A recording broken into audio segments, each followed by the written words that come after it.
Warning, the stories you're about to hear are detailed accounts of shenanigans, pranks, and some mistakes that are meant to replicate the sort of discussions that veterans have when they reunite over a cold beverage and do not depict the professional daily actions of the military at large. We hope to make you laugh, but not to disrespect our proud men and women in uniform. Listener discretion is advised.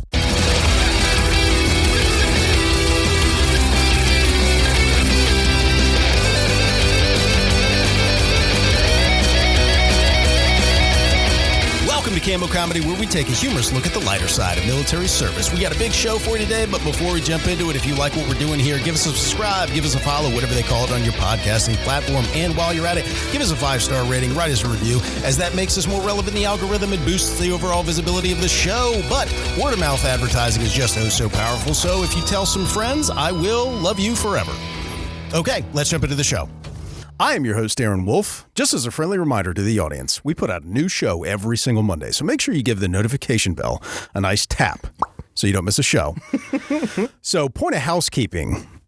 We referenced dressing up dick pics several episodes ago, and I get a lot of people that are emailing me dressed up dick pics with top hats and blazers and stuff like that. I'm not offended, but just so you know, I reserve the right to turn these dick pics into NFTs. Yes. So, yeah. Aaron, I want you to know how many fucking people have texted me and changed my contact in their phone as a human sizzling queef. The sizzling human. So I'm sorry. Okay. The sizzling human queef. All the nicknames you give me. Well, just so you know, you don't just sell the queef, you sell the sizzle. What the fuck? Because I'm fucking hot. That's right, man. This is not meant to degrade you in any kind of a way. This is a compliment. Disagree. If you get a queef, you want it to sizzle. Gross. All right, man. So we're going to change things up a little bit. You got the first story this time. I do. Man. Remember, right. Folks, spread cheeks, not hate. Fucking A. So we got a basic training story, and as you know, we love them. I love our basic training stories, These are infantrymen. Oh, fuck. As we love them. Yeah. Well, in this particular story, we have to establish what a kill zone is. Okay. So the kill zone, we've talked about it before in the show. Kill zone in basic training. In basic training, yeah. Yes. So the kill zone is the area in the center of your barracks. It's set up like a giant rectangle. The bunks are all on the outskirts of the walls, okay? Okay. In the center of that is a painted portion of the floor with some kind of a logo of something, and it's highly polished. Gotcha. The only people allowed to step on that are the drill sergeants. Gotcha. Good depiction of this would be from the movie Full Metal Jacket. Yes. You know what I mean? Yeah. That's exactly, where the drill sergeant's walking up and down, that would be your kill zone, right? Yeah. And you have to run along the outsides of it. You're not allowed to cut across, okay? You get fucked up as a trainee if you go through that. Yes. All right. You think you're a drill sergeant? You think you're a drill sergeant? Like, you don't step there, okay? You got to establish all these boundaries. Yes. Well, these guys say fuck boundaries, apparently. So, in this particular story, all right, we're going to call our main character Tom. Okay, this story's coming from Tom. What up, Tom? Tom. So Tom told us that there was a kid who was recycled, and that means he got kicked back into training, okay? And apparently he had broken his leg. Oh, fuck. So he's walking around on crutches and stuff like that, okay? Right. Well, this is later on in their basic training phase, so the drill sergeants would leave for the weekends, right? And you'd only have like 1 or 2 drill sergeants that were there that would patrol and rove and stuff like that. But they were sleeping at night. Yeah, gotcha. So checks out. Instead of the drill sergeants coming in and fucking them up every single night, they'd be able to get some sleep. Right. Well, drill sergeants weren't around, and these guys made like a tape ball of some kind and were throwing the ball back and forth, playing catch. Fuck yeah. And then they look over to the other guy and make your own fun. Yeah, exactly. You got nothing else to do. It's not like you have your phones and stuff like that in basic training. And this was what? 90s, early 2000s, did you say? Right. So you don't have your cell phones and stuff like that. Right. Well, the kid with the broken leg and his crutches, Tom looks at him and goes, "Hey, I like baseball." So they start, they start like playing pitch and hit with the dude's crutches. That's amazing. Well, these fucking idiots set up a baseball diamond. Oh, fuck. In the kill zone. Oh, dude.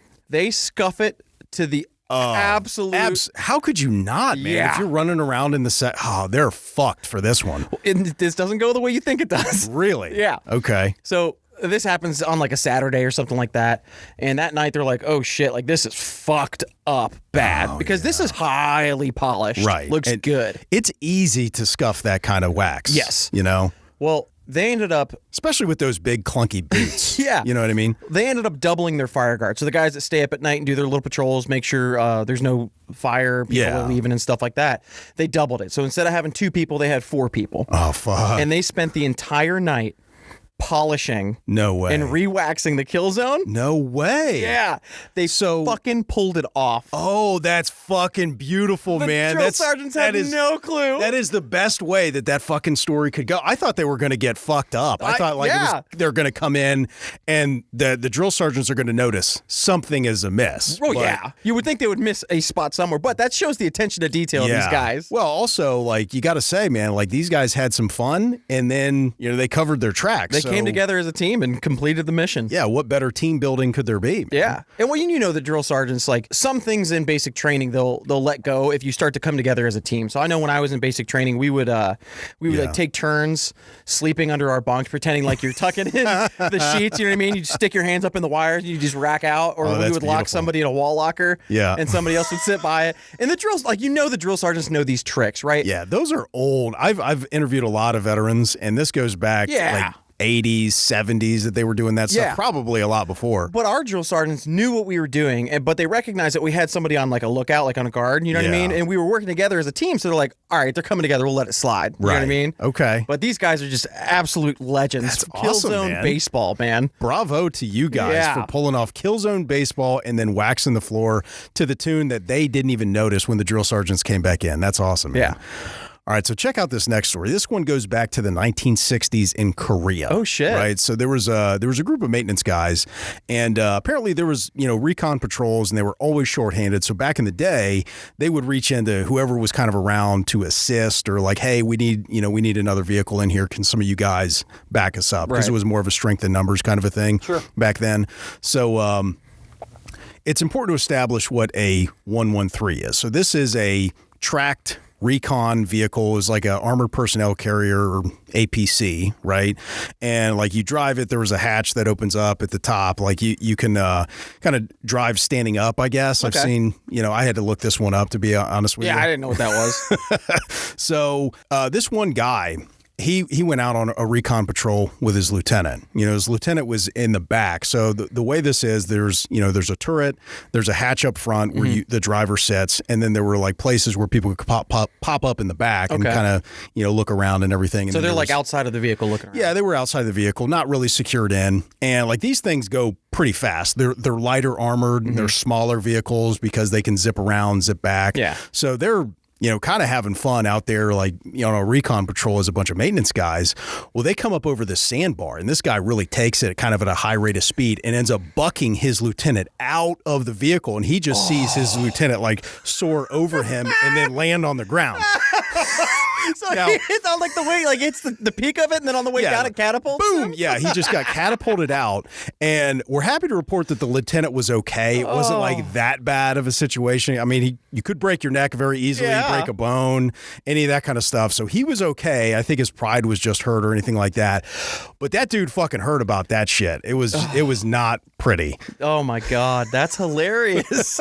Did he get in trouble at all, or was it like a oops a daisy? And... It was one of those where it's like, hey man, you might want to slow it down, and look, I think the lieutenant understood, like they weren't necessarily used to these recon vehicles. Right. Like back in the day, it was a little bit more of the Wild West in the military. It was just like, hey, if you can back us up, take it, we'll go around here, get this vehicle. It wasn't like you must be certified. I kind of understand, like after decades of after actions reports and shit like this going awry, where they're like, okay, we're not just going to put any dipshit in the driver's seat of any vehicle. Yeah, this is why we have our PCCs and PCIs. Exactly. Pre-combat checks and inspections. Glad everybody was okay, but how beautiful is that? Like, I would imagine that lieutenant probably found ways to get even with this sergeant a little bit later on. I'm sure. So I'm going to share one of my own stories this time. Oh, beautiful, man. So another cheek story. Yeah, this is when I was in the infantry. It's an Afghanistan story, and we were mounted up. And usually I was in a Max Pro, which we always called the combat Cadillac. It's like a big box, right? And they're not as nimble. Huge up-armored vehicle. Yeah, it's like an APC and a fucking Humvee had a baby. Yeah, yeah. Well, our Max Pros weren't independent suspension. They had straight axles in the back, so the ride wasn't as smooth, right? Right.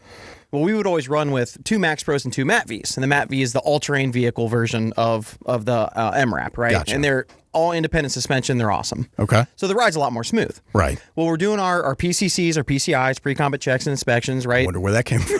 Yeah, right. So we're doing our patrol brief, and we're going through head counts. Hey, you're in this truck. You're in this truck. We've got our list of who's in where. And this captain's like, hey, you're pulling me out of the Max Pro. I'm not riding back there because it's a rough ride. Pulling ranks. Like, fuck you. My ass is not going to be sore. Yeah, it's exactly what he did. Well, on this particular mission, I was a gunner in a MATV. So this was I got moved around too. Well, he's like, I'm jumping in this truck right here. Switch you need to fucking switch. I'm riding the MATV. Okay. Understandable. Right. I get it. Well, we're running down this road at this point, and we're like, I think third truck back. I don't remember. Right. But we've got a mountainside on our left, and then there's a river on our right. Yeah. Right. So we're not in a good spot. There's no real good place to egress, or if we take contact, there's nowhere to like divert off to. So we're all on edge, shit. right? Yeah. And we're looking, we're waiting, we're scanning and all this stuff. Yeah. And then all of a sudden, I'm in the turret, and I hear a. I'm like, what the fuck was that? And then this smoke starts to come up through the through the turret on me, and all I hear in my headset is, oh shit! And I'm like, what the fuck? And I look down, and the whole cabin area is full of like this purple smoke. Oh, get the fuck out of here! So.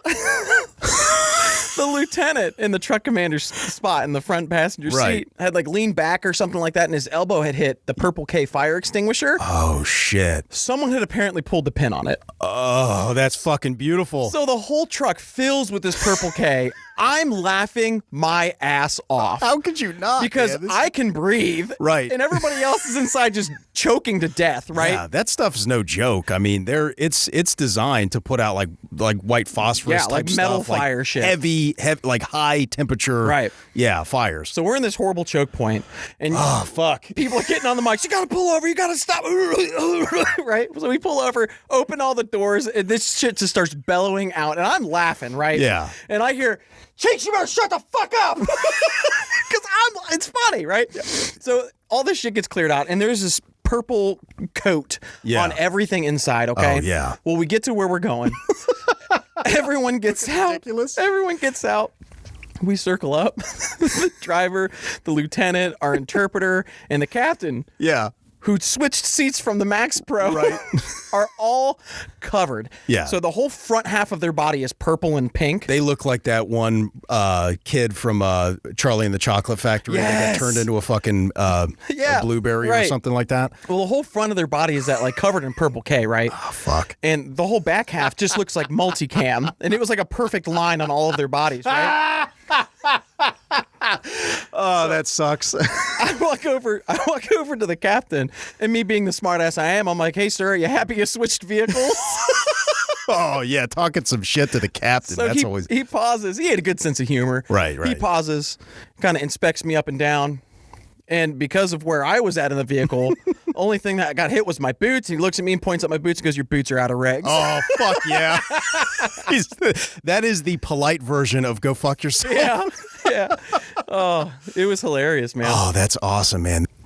All right, so you got to be drug-free in the military, right? This next story is an Army story, and so let's just establish some things here. You got an Army sergeant. We're going to call him Bill, and he has been picked to what we're going to call meat gaze. Yes. Right? So, like, when you take a piss test, they do it a little bit differently now, I think, but at this time, they would pick different sergeants and different medical people would be administering the test. Right. And the meat gazers had to look at people's dicks, guys' dicks, and make sure that the urine was coming out of their Johnson. Correct. Right? So no funny business was going on or anything. Only like this. dick watching. No funny business. Right? So he was working with his guys, and you know, this guy in particular, we're going to call him Dave. So unfortunately, Dave was in a bit of a downward spiral, which is not funny, right? Like he had some relationship issues going on. He had lost some very expensive equipment. So he was already getting chaptered out of the military, right? Yeah. Now, and one of the reasons, let's just pause here. One of the reasons we're doing the show is to build community. We understand that a lot of veterans have, you know, depression and PTSD and stuff like that. So we're trying to focus on the good times and then try to reconnect veterans with people that understand them and laugh about the good times and stuff like that. So we're happy to report that this guy Dave has got his life together now, right? Awesome. At the time, it wasn't the best time, right? So, which makes for funny stories. Exactly, which is why this is funny. So, Dave comes in, right? He comes in to take his piss test. We got Sergeant Bill, who was meat gazing, right? So he's just like, come on, hurry up, man. A bunch of guys to watch, that kind of stuff. Like, make sure you don't spill anything, blah, blah, blah. So he kind of... So he's not particularly excited about this task? He is not, right? And this is not a fun situation for anybody to be in, right? Like, you're there all day. You got to check all your guys. And it's... Anyway, he looks down and he kind of looks away, and then he hears a kersplash. Oh, no. He hears like a thud and a kersplash, right? And he looks over and he sees that Dave has got this rubber Johnson like pointed out of his PT shorts, and it's got this like contraption of like hoses and plungers, and he had like this piss bag that just hit the floor and went all over every place. That's what the kersplash was a second ago. So clearly he was trying to cheat on his test, which indicates that he knows he was probably going to fail this piss test. And mind you that these two are friends. So he's like, oh, fuck. So this puts Sergeant Bill in a very bad situation. He's like, dude. Yeah. What the fuck? So he's like, all right. So he goes out in the hallway. He's got to get a witness, right? He gets, we'll say Sergeant Ted. Hey, come in here. We need a witness or whatever. Sergeant Ted rolls in and he sees the rubber Johnson and he just says, why is it veiny? Oh, God. Bill immediately turns around, punches Ted in the chest, and is like, that's your fucking question? What the fuck? Right? So he's like, look at all this shit. Like, we've got to deal with this stuff now, and we've got to report this up the chain and all that kind of stuff like that. Right about that time, they hear... like the fucking rubber Johnson fell and it hit the fucking floor, and they're just like, dude, what the fuck, man? So Dave was already getting chaptered out of the military, and this kind of solidifies it and everything like that. So he ended, we're happy to report, Dave got the help he needed. Yeah. He ended up putting his life back on track. He was in a bit of a bad spot at that point in time, but dude, a rubber Johnson. Why is it so veiny? Why is it so veiny is just the funniest fucking line. Like, so that's what you focus on out of all the circumstances that are surrounding this situation. Why is the rubber cock veiny? This guy's got hoses and plungers and a bag of piss, and he's like, why is it so veiny? Oh, man. I guess he was going for realism. Yeah, I guess. Like, hey, I don't want to have just one of those like rubber cocks that it just looks like a rubber cock. I have to... we have to put some fucking details in there, man. The last piss test I took, I asked somebody else for the answers, but they didn't think it was as funny as I did. That's beautiful. I love it.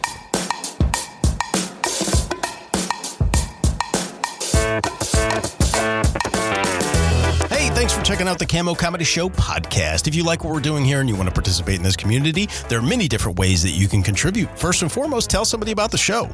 Word of mouth advertising is very powerful, and we really appreciate you for helping us out. If you have any funny military stories of your own or know somebody who does, with their permission, of course, you can contribute those stories via email at stories@cammocomedy.com. That's stories, STORIES, @CAMMOCOMEDY.com. Or if you're not too good at the internet, drop us a voicemail at area code 531-222-6146. That's area code 531-222-6146. That's right, we're giving away our phone number. We want funny military stories from all eras. So if you're not from a generation that's heavily online, we don't want there to be a barrier for participation. We have a lot of big plans for this show, and building this community to support veterans, we will announce here soon, so stay tuned. All right, I'm going to go have a nice spicy bowl of chili. Later.